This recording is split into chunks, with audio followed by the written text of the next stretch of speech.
Coach, congratulations on your win, but let's take it back to the fourth quarter. There's a little trouble with the pick and roll. They got inside in the paint, but you changed that. What was the message to your group? You know, Bolden's a really talented player for them. His sort of ability to slip and pop out, kind of that shooting four position, is a tough cover. So we had to start switching it and change our coverage up to take him out, which we did a good job. Our guys adjusted in the fourth, which I was really proud of them for doing that. Without Kay Faldo, you had to rely on some different guys to bring the ball up. Your impression of how your team handled the intensity? They looked composed down the stretch of a tight game. Yeah, you know what? I think you learn something every game, and today we learned that Jordan Lloyd can play the point guard for us if we need him to, and that's a good lesson for us to learn. I think in the G League there's so many varying parts, and you got to figure out how many roles your players can play. So I was really proud of Jordan, of Kyle Collinsworth, of those guys who started handling the ball and stepping in that absence. Was the message to Chris Boucher, shoot everything early and often, because he looked super confident and he took some shots I would question, but it seemed like those were the ones that helped him get off? Yeah, listen, we're trying to encourage these guys to be players. These are talented players we have in our team, and I want to encourage them to be shooters. The only way to do that is let them shoot a few. Some good, some bad. We'll look at the film after the fact, but if he feels open, I want him to shoot it, and I want to feel comfortable doing so. Rebounds. We have lost a lot of rebounds in the defense and on offense. Yeah, I think our rebounding game, a lot of it was effort and a lot of it was sort of doing too much. Our shot blockers were going to the rim a little bit, and we need to have the second effort guy to come and clean up the glass. We needed to improve on that. That's a major area for us. With good shot blockers, you got to sort of clean up the glass after them, which we need to work on for sure. Tell me if you feel differently. You guys had no business winning that game. I'm not sure if you feel the same way. Less of a teachable moment than if you lost? Listen, a W is a W, and I've learned in the NBA and I've learned in my time, you take every W no matter how you can get it. Ugly, pretty, doesn't matter, you take the win. But it does give us a lot of learning, right? There's a ton of things we can improve on.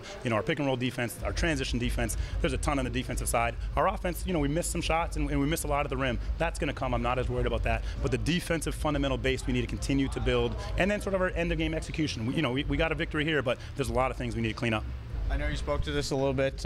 Kay just seemed to be handling the ball a lot better when he was in the game. Obviously not to make an excuse out of it, and we saw that guys, they were handling the ball a little bit better as the game went along. Is that something that you feel will do its due course? Yeah, I think first game, some jitters, everyone kind of the ball bouncing out, kind of buttery fingers on a few guys. But as the games continued to pursue and the game, people started playing basketball and remembering that, hey, we're just playing the sport that we love. The handle on the ball became a little better, and that'll continue. That was sort of a first game thing, and I'm not worried about that one at all. They seem to run Kyle Collinsworth through a lot of screens, especially when he came back in late in the fourth quarter. Do you have any message for him in terms of his defensive issues, if you want to call them, for the last part of the game? Yeah, listen, he gives us so much versatility. The lesson is continue being versatile, and when we put him in the game, we are allowed to do a lot of things. Part of our switching package down at the end was having him the ability to put him on some of these bigger guys and switch off onto point guards and guard them. So I'm really happy with what he brings to us on the defensive side, and his leadership is tremendous. As you said before the game, ask you after when you knew something about the team. So now you know a little bit. Who surprised you? Who did stuff you didn't quite expect? What was something that you learned that you didn't know before the game? Yeah, you know what? I was really impressed with Dwayne Notice. I think Dwayne came in in a situation when his first time playing in the G League and really sort of provided some grit to the basketball game. His ability to get into the paint, to punch the gap, knock down open shots, which he's going to do more and more so. But just defensively too, he sort of was pretty tenacious, and I was really sort of happy with that sort of energy that he brought to the game. Coach, there's a 4-day gap before the next game. What's one thing you guys want to work on in that time? Yeah, our main thing is going to be defensive transition. We got to get back. We can't allow so many easy, layups at the hoop. That's going to be the first step. And then just figuring out what our sort of switching package and our pick and roll package is. Every day and every practice, this is really early for us. This is early days in the season.